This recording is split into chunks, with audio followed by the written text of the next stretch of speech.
Bonjour,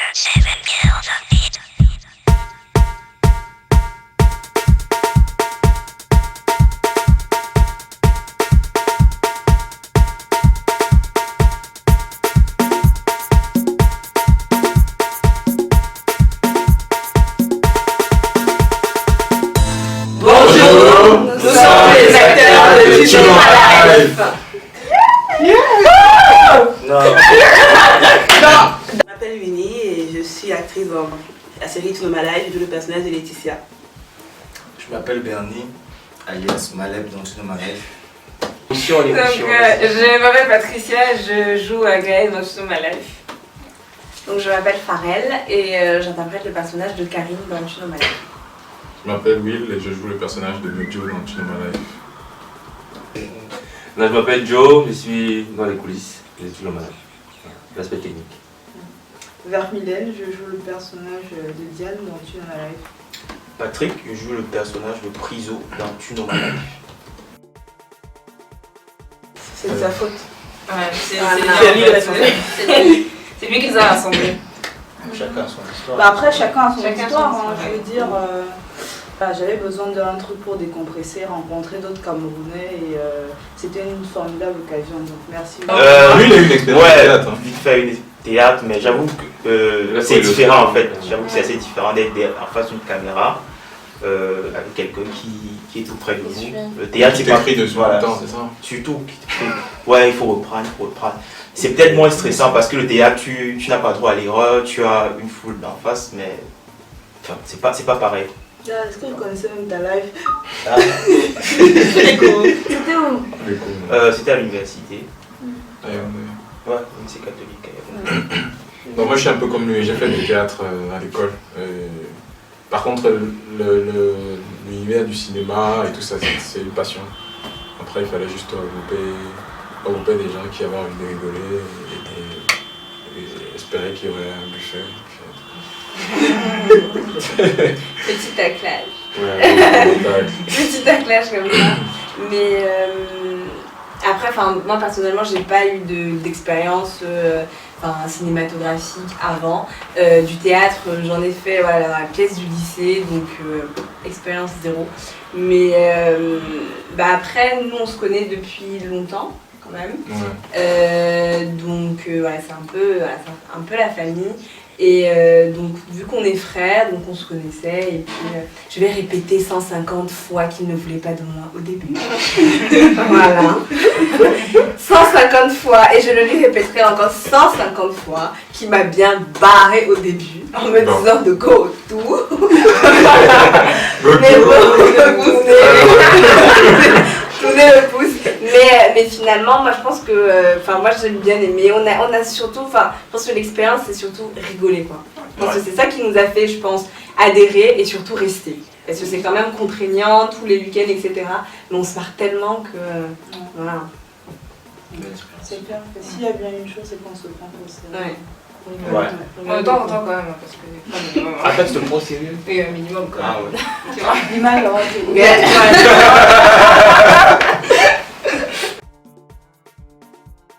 Ça tombe bien qu'il soit là, parce que l'idée est partie un jour, on a pris un verre, on a discuté, il voulait faire ça aussi. Donc on s'est dit comme ça qu'on va essayer d'écrire, proposer quelque chose de différent, parce qu'il y a des séries, il y avait des web-séries qui existaient. Et voilà, on voulait proposer quelque chose de différent et le scénario ça s'écrit par un one-shot. Le problème c'est que même quand on avait déjà la trame de départ, on l'a modifié au fil du temps, en se connaissant les uns les autres. Donc non, il n'y a pas de one-shot. Il y a une trame et elle évolue en fonction de... Il y a des épisodes qui étaient écrits au fur et à mesure qu'on tournait. Oui, voilà, c'est ça aussi. Parce qu'au départ, on partait sur 10 épisodes sur la saison 1. Donc les 2 derniers ont été écrits pendant qu'elle était en ligne, que le public nous stressait. Merci d'ailleurs. Parce qu'on a une vie aussi, on a une life.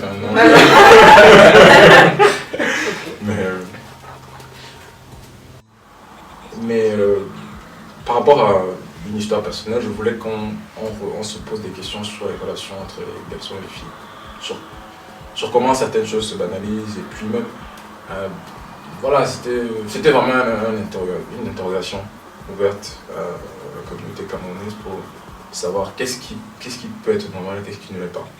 Donc, si je disais tout à l'heure, quand on se pose des questions entre nous, donc, avec le scénario qu'on a développé, on a vu certaines choses que les filles n'admettent pas dans le comportement des garçons, et on a vu des garçons aussi réagir par rapport à certains comportements des filles.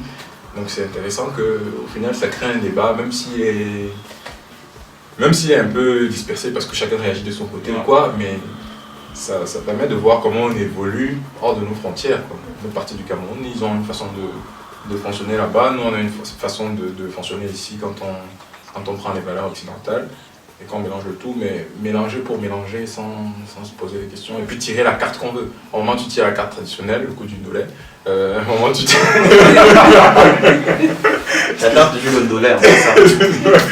Et puis... C'est dans l'avion. Et puis, je sais pas, et puis à un moment, à un moment tu tires la carte moderne, le coup des plans cul, sex friend qu'il y a eu entre Gaël et Valette, qui était proposé par une fille. Comment ça peut être reçu ça par les Camerounais? Et un peu par surprise, on a vu que ça a plus fait rire que choquer, quoi. Donc, manifestement, et la jeunesse camerounaise accepte déjà qu'une fille puisse proposer ce genre de choses à des garçons. Voilà, donc c'est un peu ça. Après maintenant, la suite, je pense que pour chacun, ça a une portée différente et puis ils peuvent s'exprimer. Une des fiertés que j'ai au nom de l'équipe, c'est qu'on a réussi à proposer quelque chose où on est sorti du cliché des femmes qui cherchent seulement l'argent. C'est-à-dire qu'il n'y a aucune scène où les garçons sont là à draguer, où les filles calculent les gars pour l'argent. Les problèmes qu'on aborde, c'est vraiment des relations, des problèmes de fond, de la communication. Voilà. Et je pense que c'est important que ça existe sur la toile, enfin pour notre communauté, quoi. Que des jeunes puissent regarder ça, des jeunes filles, des jeunes garçons puissent se dire que si je veux intéresser une fille ou si je suis intéressé par un garçon, ça peut être pour autre chose que son vêtement, ça peut être pour autre chose que sa profession ou ses machins. Donc on tient absolument à ça, donc on va le garder. Et je parlais de fierté parce qu'au final, c'était transparent. Donc on était aussi content de voir que le public peut être réceptif à ça. Il ne se rend même pas compte en fait sur le long. Mais ça a existé et qu'on a proposé une saison de 12 épisodes, on n'a jamais parlé d'argent.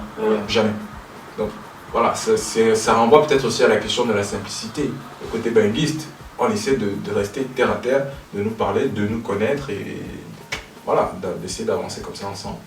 Et au passage, ça justement, les raisons de ce genre-là sont au cœur de la motivation qui a fait le projet en fait.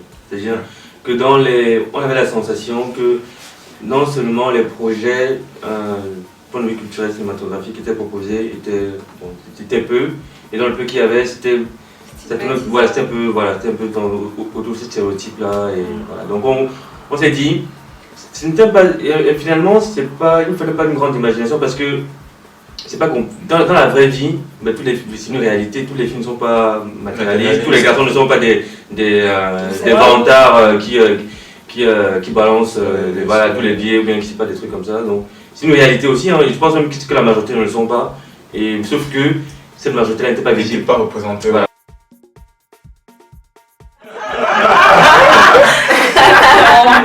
On a tout fait, hein. Je veux dire, c'était ça le but dès le départ, c'était de se dire, voilà, on est une bande d'amis, on va essayer de ne pas mélanger plaisir et taf parce que ça demande beaucoup de travail et un peu de discipline. Mais on pense que quand il y a un certain nombre de choses qui entrent dans le groupe, ça peut créer du besoin. Ça, c'est vrai, ça. Parfois, je pense que ça dépend aussi des scènes parce que le public ne le voit pas, mais Willy demande beaucoup d'improvisation.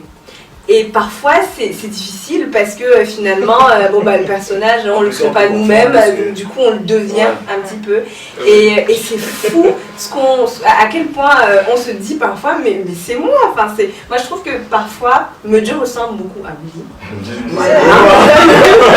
On se connaît, donc, il lui ressemble beaucoup Après, bon, forcément, parce que je sais pas comment vous avez vu, on n'a pas énormément parlé, mais je sais que Malep ressemble beaucoup à mon frère. Elle a des traits de personnalité quand même si c'est pas dans la totalité. Donc je pense que même dans l'écriture des textes, au bout d'un moment, on parle de ce qu'on fait, on parle de ce qu'on joue. Donc forcément, par exemple, je sais pas, on va appeler Ouli, on va lui dire, mais non, mais par exemple là-dessus, peut-être qu'on pourrait changer, peut-être qu'on pourrait aménager. Je suis pas sûre que je vais pouvoir le faire, ou même ce serait peut-être mieux de pousser. Donc quelque part, c'est clair que nous ne sommes pas nos personnages, mais sur certains traits de personnalité, on finit par les rejoindre. Et je me souviens que quand on a tourné la dernière scène où il y avait la dispute avec Priso. Ouais. Je me souviens qu'après, quand on a été à la caméra, mon frère il m'a dit « Mais c'était trop toi !» Et c'était trop toi. Donc du coup, je pense qu'on ne ressent pas nos personnages, mais il y a des petites touches. Ce qui est très marquant, que ce soit même avec Oléch, on s'en rend compte, c'est le fait, je trouve que ça fait extrêmement plaisir. On a l'impression qu'il y a la revendication d'une identité camerounaise dans chacun des projets. Et ça, c'est extrêmement touchant. Je trouve que c'est vraiment, on se dit, on peut être à 6000 km, on aime notre pays, on le ressent. On a dans notre manière de parler, dans la manière dont on mène des projets, on a cette idée de fierté, c'est dans nous, c'est à l'intérieur de nous et on construit quelque chose. Et même au-delà de ça, économiquement parlant, je trouve qu'il y a énormément de jeunes entrepreneurs aujourd'hui. Donc, qui osent. C'est peut-être mon côté droit des affaires. Qui est en route, effectivement. Voilà, de ce côté, on est ambitieux, on bouge, et quelque part, on s'en fout des limites, on a juste envie d'essayer. Voilà. Ça, je trouve ça très, très intéressant, très beau. Moi, mon regard, ça va être plus sur l'entertainment. Le projet U-Talk a vocation à se développer en proposant divers contenus toujours dans l'entertainment. La vision que moi j'ai, c'est que c'est par les médias, c'est vraiment un combat de médias pour refaire un peu les mentalités. C'est une ambition un peu très optimiste et tout, mais il faut que ça vienne du bas. Donc il ne faut pas forcément attendre que ce soit les grandes chaînes de télé, que ce soit ici au Cameroun, qui nous disent comment penser. Nous, on a une responsabilité aussi vis-à-vis de notre génération et des générations à venir, de dire, bon, on laisse une trace. Notre génération vivait comme ça, notre jeunesse disait ça, elle s'aimait comme ça, elle se détestait pour ça. Mais se parler d'égal à égal, si nous on s'adresse à des gens qui nous ressemblent, se parler d'égal à égal, et je reviens dessus, réfléchir ensemble pour voir qu'est-ce qui est bon à conserver, qu'est-ce qui ne l'est pas. Donc c'est bien que TKML soit regardé en France, un peu partout d'ailleurs, au Cameroun notamment. Et quand des jeunes qui nous interpellent au Cameroun, ça a été le cas, qui disent que ouais, vraiment c'est bien, ça nous touche. Parce qu'on se dit, ils n'ont pas le même quotidien que nous, ils n'ont pas les mêmes problèmes que nous, mais ils comprennent. On arrive à entrer dans leur vie aussi avec ça, ils comprennent ce qu'on ressent, et eux-mêmes ils se posent des bonnes questions. Il y a des gars qui disaient vraiment que c'est important qu'on propose le dialogue. Voilà. Donc nous c'est notre fond, et c'est vers ça que on entre dans ce combat-là quelque part dans l'entertainment, de dire on veut parler à notre jeunesse et on veut leur parler. C'est parler, voilà. Ouais. Donc on a fait la saison 2, elle est plus longue, il y a 15 épisodes contre 12 précédemment. Et on a fait, on essaie de la faire plus longue aussi en termes de durée des épisodes. Il y a de nouveaux acteurs aussi. Il y a des nouvelles têtes. Il y a de nouvelles têtes, 5 nouvelles têtes je crois. Ouais. 5 nouvelles têtes. Et voilà, le scénario est en cours de rédaction, on a déjà écrit la moitié. La moitié. Arrondi. Par l'arrondi, la moitié. Et c'est beaucoup.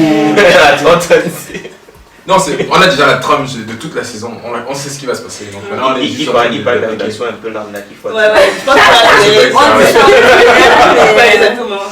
Mais elle est juste là, les épisodes qui sont écrits, ils sont beaucoup plus drôles que TKM. Donc vraiment, moi je suis excité. Bon, ils n'ont pas encore vu. Ils n'ont pas encore lu les trucs et tout, mais vraiment, C'est du lot. C'est du lot. Pour toi, c'est bien. Pour toi, C'est l'eau seulement que mon frère. Moi, je trouve le court métrage, déjà, c'est déjà.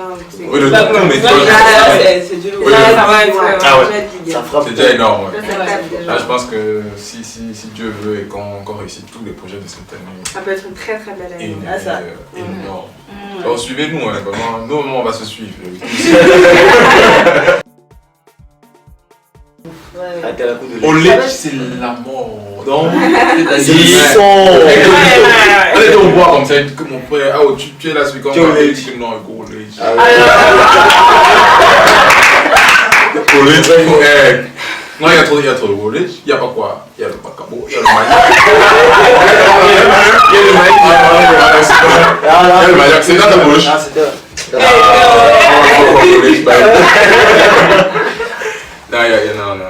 Non. Vous êtes, les gars, les sont inspirés, un name comme ça. En tout cas, c'est beaucoup d'inspiration.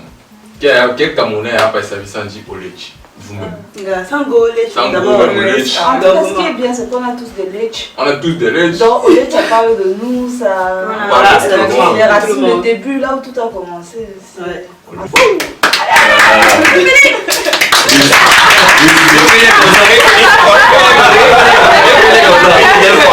Ah, bon.